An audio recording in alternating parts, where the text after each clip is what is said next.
이재명에 대한 재판이 진행되고 시간이 지나면서 새로운 내용들이 속속 드러나고 있습니다. 그동안 의혹이 제기됐던 이재명의 재판 거래, 이것도 지금 쌍방울이 돈을 대고 김만배가 로비를 했다 하는 것이 구체적으로 녹취로 나오고 또다시 그게 묻혀있던 것이 다시 드러나고 있습니다. 이런 것뿐만 아니라 여러 가지 문재인 대행 수사, 이재명 수사, 그 주변 인물들의 수사를 많이 하는데, 그런데 압수수색도 하고 소환도 하는데 왜 결과물이 없나? 이게 지금 댓글로 많이 올라오고 있습니다. 우리 국민들이 지금 가장 갑갑하게 느끼는 것이 바로 이런 겁니다. 계속해서 뭐 수사를 한다, 뭐 소환한다 했는데 도대체 구속된 사람이 누가 있나? 이재명도 버젓이 지금 당대표가 돼가지고, 그것도 두 번째 당대표가 돼가지고 윤석열 정부를 압박하고 있고, 문재인도 지금 수사를 한다. 문다혜, 김정숙, 그 범죄 혐의가 그렇게 많이 드러났는데 그다음부터 더 조용하고 있는 겁니다. 그뿐만 아니라 그 관계자들, 이 통계 조작, 이것도 엄청난 국기 문란 행위입니다. 탈원전 경제성과 조작, 그리고 울산 선거 개입 등등 해서 이게 워낙 많은 사건들이 있는데 거기에 대해도 지금 제대로 수사를 하지 않고 있다. 서해 공무원 피격이나 또 그리고 탈북 어민들을 강제로 북송한 사건, 여기 곳곳에서 지금 대한민국 체제를 뒤엎으려고 하는 이런 사건이 막 드러나고, 그래서 앞다투어 가지고 유튜버들이나 또는 방송에서 언론에서 이제 소환한다, 또 뭐 압수수색한다, 그리고 이제 누구누구까지 뭐 특정한다, 특정을 해놔놓고 지금 수사가 막혀 있는 것 아닙니까? 국민들은 이걸 보고 벌써 2년 반 동안이나 이런 노래를 너무 많이 들어서, 듣기 좋은 노래도 꽃노래도 한 3번 들으면 그냥 지겨운데 벌써 수색한다, 뭐 수사한다, 소환한다, 이런 노래를 엄청 많이 들었는데 결과가 없다는 겁니다. 그러니까 지금 뭐 검찰은 이렇게 탓하고 있습니다. 법원에서 압수수색을 까다롭게 한다, 또 법원에서 영장을 기각한다. 그거는 과거에도 그랬고 지금도 그렇고 앞으로도 그럴 겁니다. 자, 그런데 총체적으로 과거에 문재인 때 비교해보면 너무나 차이가 난다는 겁니다. 문재인 때 적폐몰이를 하면서 박근혜, 이명박뿐만 아니라 우파 진영이 한 200여 명을 구속했습니다. 그 가운데 자살하는 사람도 있었습니다. 그러니까 이 뭐 이재수 기무사령관이나 변창훈 검사 등등 해서 그동안 적폐를 몰아가지고 얼마나 많이 수사하고 했는가. 거기 비하면 윤석열 정부 들어서서 제대로 수사를 하지 않다. 그래서 우리는 쉽게 그렇게 이야기합니다. 이원석 검찰총장이 있어서 그동안 막아왔다. 아니 왜 그런 인물을 선택했나? 이원석 검찰총장이 막는다고 해서 그 막아지는 사건들인가? 여기에 지금 국민들의 분통이 터지고 있습니다. 크게 보면 지금 이거는 수사를 제대로 하지 않았다는 겁니다. 수사를 하지 않았다. 그리고 또 하나는 수사를 해도 뭔가 봐주고 있다 하는 의혹이 강하게 제기되고 있습니다. 그래서 지금 수사를 하지 않았다는 것은 지금 이미 수사를 하고 있는 걸 보면은 대장동, 백현동, 성남 FC 공금, 대북 송금, 이거 전부 다 이재명 선거법, 이거 전부 다 문재인 때부터 불거져 나왔던 것이었습니다. 그러니까 윤석열 정부 들어서서 세력적 수사하는 것은 위정조사. 그러니까 백현동에 관련해서 압수수색을 하니까 거기서 이재명이 김정성과 통화했던 그게 파일이 드러나기 때문에, 이걸 빼다박도 못하는 드러나기 때문에 수사한 거고, 나머지는 새롭게 수사하는 게 뭐가 있을까? 새롭게 법인카드도 이미 수사를 다 해왔던 거고, 문재인 때부터. 그러니까 이런 상황에서 지금 시간이 2년 훨씬 넘어갔고 이제 3년이 다 돼가는데 왜 제대로 된 수사를 못하나? 이거는 검찰의 수사 의지가 없다. 그 요란하게 떠들고 뭐 하고 있지만 기본적으로 수사는 못한다. 그거 왜 그럴까? 그러니까 지금 이 정부의 정체성과 깊이 관계가 있는 것 아닐까? 이렇게 봅니다. 원래 윤석열 대통령과 이 검찰이 지금 검찰 독재 정권이라 하는데, 검찰 정권이 들어서 이 검찰이 지금 부각될 때도 바로 문재인 때부터 발탁이 되고 그렇게 있는 인물들, 이원석도 그렇고 한동훈도 그렇고 그 시대에 다 같이 출세했던 인물들입니다. 그런데 어느 날 그 같이 뿔이 나왔지만 조국 사태를 계기로 쫙 갈라지게 되는 겁니다. 그러니까 거기 보니까 전부 다 자기 편인 줄 알고 있는데 나중에 윤석열 대통령 보고 배신자다, 쿠데타다 이렇게 하고 있는 것도 자기 안에 어떻게 보면 그 당시에 추미애가 법무부 장관이었고 윤석열은 검찰총장, 그래서 나는 법무부 장관의 부하가 아닙니다. 여기부터 시작된 쪼개진 현상, 이거를 보고 지금 뭔가 그 밑에 그 밑뿌리는 같은 사람들이 있기 때문에 그래서 제대로 수사를 못하고 있는 것 아닌가. 이원석이가 망설였던 것도 문재인에 대해 수사를 하지 못하도록 전 정권에 대한, 전 대통령에 대한 수사는 신중하게 해야 된다는 것도 자기를 이렇게 발탁해가지고 결국은 검찰총장까지 오게 한 것도, 그 밑에서도 발탁한 것도 문재인 정부다. 그러면 지금 검찰 안에도 그런 세력들이 쫙 포진되어 있는 것 아닐까. 그러다 보니까 더군다나 이건 검찰 정권이다, 이게 비판받고 있는데 이 검찰은 법을 너무나 잘 알고 있기 때문에 그래서 더더욱더 조심스럽게 이미 다 지켜본 겁니다. 문재인 정부 때 적폐몰이 해가지고 와 밀어 나갔을 때 그 부작용, 저렇게 하면 안 되는데 그렇게 해서 수사의 모욕을 견디지 못해서 이재수 장군이나 그리고 변창훈 검사가 목숨을 던지고 무려 5명 정도, 그리고 많은 사람이 옷을 벗고 나갔다. 거기에 일종의 트라우마를 느끼고 있다. 이랬다가 다음에 우리가 또 당하는 것 아닌가? 근데 윤석열 대통령도 전 대통령을 구속을 신중하게 하는다. 이런 태도를 갖고 있는 것도 박근혜 대통령 구속을 지켜받고 했기 때문에 자신도 나중에 퇴임하게 되면 저렇게 되지 않을까? 그렇게 해서 지금 문재인이나 그리고 그 야권의 정치 지도자에 대해서 뭔가 신중하게. 그러니까 우리 국민들은 검찰이기 때문에 수사를 시원하게 잘할 줄 알았는데 그게 아니라 검찰이 문재인 때 그 많은 부작용을 보고 하니까 지금 딱 엎드려 있는 그런 상황을 보고 제대로 수사를 하지 않고 있다. 그러니까 수사를 하고 난 뒤에 검찰 독재라고 하면 이해를 하겠는데 제대로 수사를 하지 않고 있다는 겁니다. 그런데 제대로 이미 드러난 것도 수사를 제대로 하지 않고 있는데 더군다나 이미 알려진 것에 수사를 착수도 안 했다는 겁니다. 캐비넷에 집어넣어 놓고. 그 지금 제가 읊어드린 이 사건들은 대장동, 백현동, 뭐 성남 FC나 대북송금 그리고 선거법, 위증거사 전부 다 수사돼가지고 지금 가는데 지금 이재명 관련된 핵심 세력들은 이재명은 구속은 그냥 이재명에 대한 구속영장도 지금 한 2번 정도 신청했습니다. 기각됐습니다. 사건이 이렇게 많으면 이재명에 대해서 적어도 구속영장은 5번, 6번 이렇게 신청해야 됩니다. 그게 법대로 하는 겁니다. 그런데 묶어가지고 사건 4개, 5개 한꺼번에 묶어가지고 영장을 신청하고 그 한꺼번에 기각시켜버리니까 나머지는 다시 영장을 청구할 수도 없는 겁니다. 그게 유차원이가 범죄 혐의가 인정된다 해놔놓고 기각시켜버린 겁니다. 왜 그렇게? 대한민국 검찰이 지금 10년 된 것도 아니고 20년 된 것도 아니고 한 5, 60년 이상 지금 오랜 기간 동안에 수사 기법과 관례와 다 있는데 그걸 제대로 판단하지 않고 이렇게 말하자면은 피의자에게 유리하도록 한 것 아닐까 하는 의혹입니다. 거기다가 지금 이재명 사건만 하더라도 수사가 아예 지금 제대로 되고 있지 않는 게 정자동의 호텔 그리고 쪼개기 원금 등등해서 이렇게 말하는데 수사를 아예 하지도 않고 있다. 그러니까 검찰 조직이 있는데 왜 이렇게 수사를 하지 않고 있나? 이거는 봐주기 외에는 우리가 이해가 안 되는 겁니다. 그러니까 이 이재명이나 문재인을 봐주려고 한 거 아닌가? 문재인도 그 딸과 김정수 옷 뭐 이렇게 타지 말 그리고 관봉권 그 이야기를 우리 국민들이 수없이 들었습니다. 다 외우고 있을 정도입니다. 그럼에도 불구하고 김정수를 소환한다, 문재인을 소환한다 소리를 들은 바가 없습니다. 이게 욕들어먹고 있는 이유 중에 가장 큰 것 아닙니까? 그러니까 이게 나라도 아니다는데 시간이 지날수록 가만히 있는 게 아니고 시간은 일을 합니다. 시간은. 그러니까 시간이 어떤 일을 하는데 거기에 따라가지고 검찰이 거기 보조를 맞추지 못하면 검찰은 놀고 있다 내거나 봐주고 있다 이렇게 되는 겁니다. 그러니까 검찰이 문재인을 소환하거나 김정수를 소환하거나 구속영장을 청구하거나 이렇게 해서 법이 살아있다는 걸 보여줘야 되는데 그걸 안 하니까 그 세력들을 규합해가지고 빨리 윤석열 정부를 치자. 그걸 지켜보고 있는 국민들은 지금 한숨만 나오는 겁니다. 왜? 정작 심판해야 될 문재인과 이재명이 심판하지 못하는데 지금 국민의힘은 애써 그리고 윤석열 정부가 충돌하고 있습니다. 한동훈과 윤석열 대통령. 그러니까 지금 김대남 사건 그리고 지금 김영선. 자, 여기 보니까 녹취관 나왔다, 김건희 여사가 나왔다, 이렇게 하면서 서로 책임을 묻겠다, 뭐 이렇게 진상규명을 하겠다, 이러다 보니까 서로 충돌하고, 이런 걸 보니까 과거에 박근혜 전 대통령 탄핵할 때하고 비슷한 모양으로 가고 있다. 여권은 분열하고 있고, 저기에 지금 수사를 해야 되는데 수사는 제대로 하지 않고, 계속해서 가짜뉴스 왜곡 선동된 거 가지고 흔들고 있고, 그리고 저기들은 완전히 이렇게 지금 몰아가고 있는 상황이고, 어제 이렇게 김건희 여사와 최혜병 특검 등에서 법안을 올리는데 4표가 이탈해가지고 그래서 194표가 됐습니다. 그러니까 지금 더불어민주당은 아주 6명만 더 올리면 이제 탄핵도 가능하겠다. 그러니까 지금 4명이 이탈표가 생겼으니까 그리고 이 4명 108명 중에 104명만 반대를 한 겁니다. 그러니까 이렇게 되면은 야, 이 큰일 나겠구나. 또 탄핵 같은 상황이 벌어지겠구나. 그러니까 과거에 박근혜 전 대통령도 온갖 선전하고 선동할 때 그때 적극 나서갖고 그거는 가짜입니다 막 이래 해야 되는데 그때 당시에 박근혜 대통령이 인터뷰도 하고 기자회견 해가지고 이건 아니다고 나서야 되는데 계속해서 박근혜 대통령이 나타나지 않고 그 밑에 있는 참모들도 움직이지도 않고 하다가 넘어간 것 아닙니까?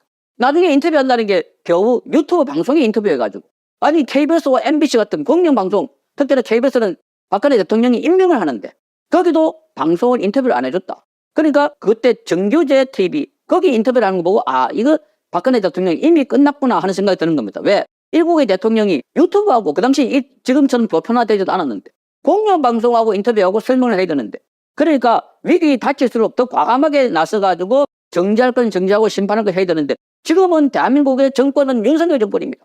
과거 대통령을 다 쳐다봤지만 대통령이 하기 나름입니다. 대한민국은 대통령 중심제입니다. 어떻게 감히 이재명이 숫자가 많다 하더라도 저기가 여의도 대통령의 소리가 나옵니까? 그러니 지금 대통령이 수사해야 될 부분 엄청 많고 대통령뿐만 아닙니다. 그 주변에 뭐 박지원이다, 송영구다, 9.19 남북군사 합의다 관련된 자들 추미애도 아들 사건이 있는데 전부 다 있는데 그게 차곡차곡 캐비넷 안에서 눈치만 보고 있는 검찰 아닌가? 그러니까 판사들도 검사들 보니까 쪼려 있구나. 그래서 마음대로 기각시켜버리고 이렇게 되고 있는 것 아닐까. 그러니 지금 사건에 대해서 많이 알려졌다, 꼭 끝날 것 같다, 난리 났다, 발칵한다 해도 사실상 유튜버들만 발칵이고 검사들은 가만히 앉아있고 판사들도 뭐 아무리 떠들어도 자 뭐 우리는 서로 같은 편 아니가 이렇게 해서 봐주고 있는 것 아닐까 하는 생각이 드는 겁니다. 그래서 지금 수사를 아예 안 하는 것도 있고 수사를 해도 봐주고 있는 것도 많다 하는 생각을 지울 수가 없습니다. 자, 그러니 이게 검찰 독재 정권이 아니라 검사가 정권을 잡아놓으니까 너무나 지금 한계가 많다 하는 생각이 드는 겁니다.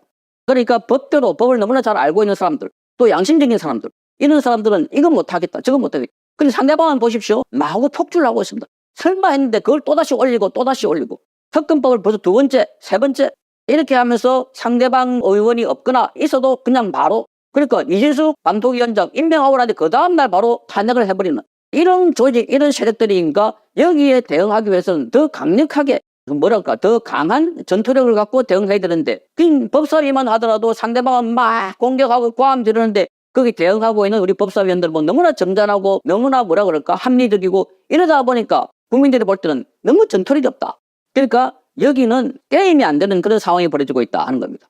그래서 수사를 한다 해놔놓고 검사가 움직인다 해놨는데 벌써부터 움직인 결과가 없다는 겁니다. 결과. 아무 결과가 없다. 지금 이재명이 잡혀갔나 문재인이 잡혀갔나 김명수가 잡혀갔나 권순일이가 잡혀갔나 왜 김명수가 그렇게 많은 이 법 안에 거짓말도 하고 뒤집어 놓고 했는데 왜 김명수 하나 처벌하지 못하고 권순일이가 사법 거래를 했다고 판결을 뒤집어 버렸다고 하는데 그거 아직까지도 제대로 수사를 못하고 검찰이 눈치만 보고 있는 것 아닐까. 그러니 문재인과 이재명 그냥 이대로 쭉 가다가 나중에 되면 이제 이 2년 반 지났는데 3년 4년 되면 더욱더 못하는 겁니다. 그래서 지금 대통령이 되고 정권을 잡았으면 소명의식이 있어가지고 나는 권력을 잡으면 이건 꼭 하겠다. 대한민국 체제를 바로 세우고 법 파괴 세력들을 엄단하고 이렇게 해야 되는데 현상 유지만 하려고 하다 보니까 계속 공격당하고 원래 권력을 갖고 있으면 집권하면은 곳곳에 터지는 게 많습니다. 가만히 있어도. 지금은 또 터지는 게 그냥 터지는 겁니까? 공작성이다. 겨울백을 가지고 와가지고 아버지 이름 팔아가지고 만나자 해갖고 몰래 찍어갖고 세상에 어떻게 대통령 부인 그것도 사제에 들어가가지고 그렇게 할 줄 누가 알았겠습니까?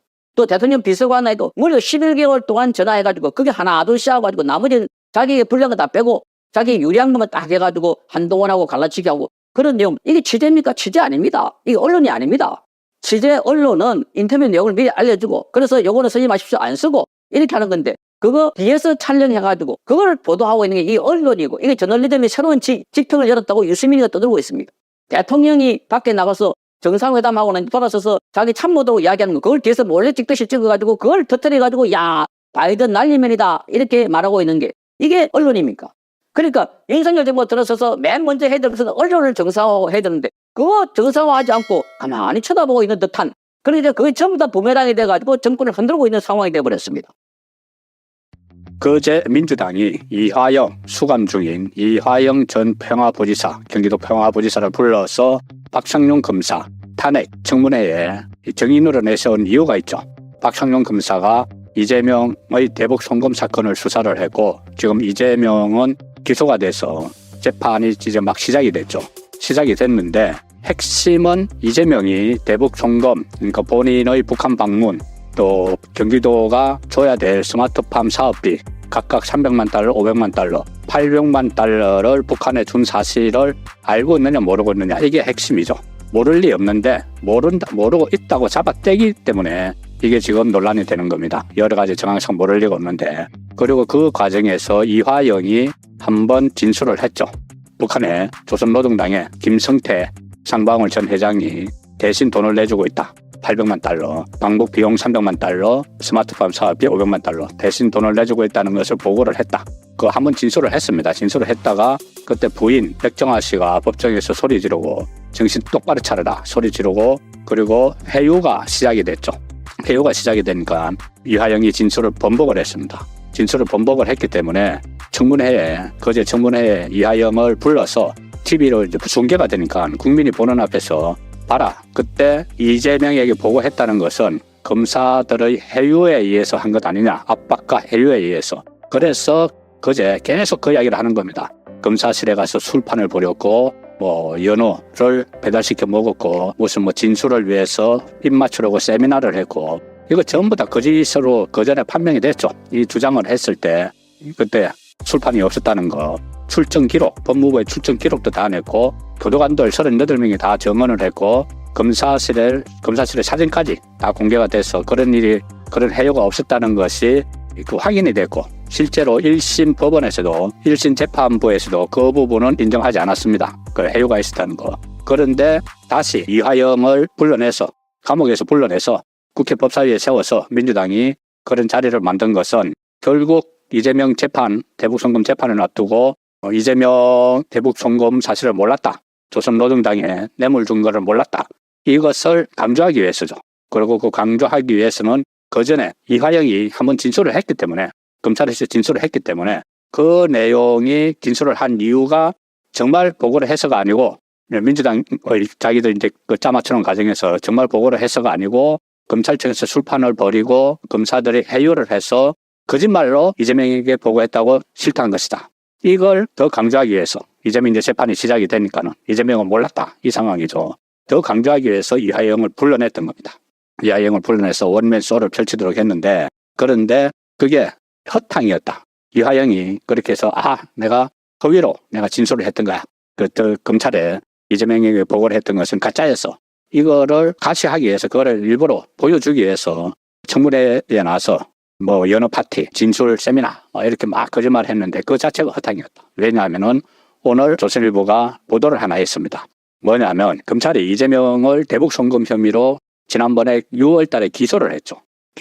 그런데 그 기소장에 공소장에 이재명에게 쌍방울 방북 비용 대납을 보고했다는 이화영의 자백 진술을 공소장에서 의도적으로 뺐다는 것이 이제 확인이 됐습니다. 그러니까 그제 박상용 검사 탄핵 청문회에서 연어 파티, 진술 세미나 이렇게 가짜 뉴스를 막 퍼뜨리면서 해유를 당했다. 그렇게 말한 부분인데 본인이 검찰에서 이재명에게 보고했다는 것을 진술했다. 이 부분이 어떻게 보면 검찰이 재판을 받을 때 굉장히 유리한 부분인데 아예 그 부분 빼버렸다는 겁니다. 왜? 다른 증거들이 차고 넘치는데 괜히 이 말이 왔다 갔다 하는 이화영 거를 공소장에 집어넣으면 재판에서 이게 또 논란이 될 수가 있으니까 또 공세를 막 벌일 수가 있으니까 아예 그 부분을 뺐다. 상당히 중요하다고 생각할 수도 있지만 논란거리는 빼버렸다. 왜 뺐느냐? 다른 정황 증거들이 차고 넘치기 때문에 그거 없어도 충분히 이재명의 유죄를 입증할 수 있어. 그러니까 자신감이죠. 자신감. 이재명 유죄를 입증할 수 있다. 그래서 김승태를 통해서 조선노동당에 뇌물을 줬다는 것을 정황 증거가 차고 넘치기 때문에 굳이 이화영이 한번 진술했다가 번복한 것을 넣을 필요가 없다. 이런 판단을 했다는 겁니다. 그렇게 되면 결국은 이화영을 불러서 법사위에서 난리친 거. 그런 실토한 것은 자백했던 것은 내가 회유당해서 했던 거야. 그래서 그렇게 난리를 쳤는데 그게 아무 소용이 없게 돼버렸죠. 검찰이 공소장에 이화영이 한번 진술했다는 것을 빼버렸다는 이야기입니다. 이화영에 대해서는 지난번에 한번 구속영장을 청구를 한 적이 있었죠. 그때 지난해 9월인데 이재명에 대해 대북송금 혐의 등으로 구속영장을 청구를 했는데 그때 유창훈이 기각을 시켜버렸을 때 그때 작년 9월에 낸 구속영장에는 이화영의 자백 진술이 포함이 돼 있었습니다. 근데 이번에는 뺐죠. 그때 포함이 돼 있었는데 내용이 뭐냐면은 피의자 이재명은 그때 작년 9월의 구속영장입니다. 2019년 7월 말경에 제2회 국제대회 출장에서 복귀한 이화영으로부터 이런 보고를 받았다. 방북을 위해서는 통상 북한에서 어준 비용을 요구한다. 그 전에도 현대아산에서 비즈니스적으로 방북 비용을 처리해준 예가 있다. 그래서 쌍방울 그룹의 김성태가 현재 대북 사업을 하고 있어서 이재명 지사님의 방북 비용까지 비즈니스적으로 처리를 할 것이다. 이런 취지로 이재명에게 방북 비용을 김성태가 대신 내준다는 것을 보고를 했다. 이게 이제 이화영이 한번 자백을 했던 거죠. 그때는 그것을 보고를 했다는 것을 넣었습니다. 그러니까는 구속영장에 넣었죠. 그리고 그때를 전후해서 김성태가 이화영의 전화로 이재명과 통화를 하면서 이재명이 돈을 대신 내줘서 고맙다 했다. 이런 정황들도 그때 막 나왔었죠. 필리핀 제2의 국제대회 출장 갔다 와서 이재명에게 그런 내용을 보고를 했다고 진술을 했다가 이화영이 말을 바꿨죠. 그래서 검찰의 해유에 의해서 허위 진술했다. 그렇게 말을 바꾸면서 그제 청문회까지 거기서도 또 해유가 있었다는 것을 선전하기 위해서 왜곡해서 이제 선전하기 위해서 그런 청문회에서 1인 수조 가져가 버렸는데 결국은 그 내용, 그들이 막으려고 하는 그 내용이 검찰 공소장에는 안 들어갔다는 이야기입니다. 그래서 이거를 가지고 민주당은 이화영 주장을 가지고 검찰의 조작 사건이다 이렇게 규정을 하고 있는데, 그런데 검찰은 지난 6월에 조작이랄 것도 없이 그러면 아예 이화영을 빼버리자, 이화영이 저렇게 이야기를 하는데, 그래서 6월에 이재명을 기소를 하면서는 공소장에 이화영 자백 진술을 적시하지 않았다. 수원지검은 처음에 증거 검토 단계에서부터 배제를 했다. 이화영이 번복한 첫 진술을 보고를 했다는 것을 배제를 했다. 이재명이 대북 송금 사실을 보고받았는지 여부를 판가름할 핵심 인물의 진술을 의도적으로 뺐다. 왜? 검찰 관계자는 이렇게 이야기합니다. 어떻게 이화영처럼 진술이 오락가락하는 사람 말만 믿고 제1야당 대표를 기소하겠느냐. 이화영의 진술이 아니더라도 이재명의 대북 송금 혐의는 수많은 객관적 증거와 진술로 법정에서 충분히 입증할 수 있다. 이화영 없어도 된다. 검찰이 지금 확보하고 있는 것은 이화영을 출장 보고서, 이제 부지사니까 출장을 갔다 오면은 출장 가서 중국 가서도 중국 사람들 만나고 막 했죠. 만났던 출장 보고서를 이재명에게 올리겠죠. 그러면은 도지사에게 왜 그 사람들을 만났는지 다 이야기했겠죠. 그 안에 보면은 이재명의 방부, 스마트팜 사업 이런 게 다 들어 있습니다. 이화영이 쓴 출장 보고서죠. 그리고 경기도 문건들, 다른 문건들, 가령 예를 들어서 이재명이 그때 천안함 폭침 주범 김영철에게 나를 좀 초청해달라고 공문을 보낸 것들도 있었죠. 그 공문들도 다 확보가 되어 있고, 조선노동당에게 돈을 주고 받은 영수증도 그때 나왔습니다. 그리고 김성태 안보수에 이런 사람 진술, 차고 넘친다는 거죠. 경기도 문건, 김성태 등 관련자 진술, 이들이 북한 접촉 증거 등을 통해서 이재명이 대북 송금 과정을 보고받고 승인한 사실이 충분히 증명을 할 수 있다, 이렇게 보고 있다고 합니다. 그래서 법조계에서는 그것을 이화영의 진술을 뺀 것을 두고 검찰이 다른 정황 증거를 가지고 이재명의 대북 송금 관련 혐의 입증에 자신감을 보이는 것이다, 이렇게 분석을 하고 있습니다.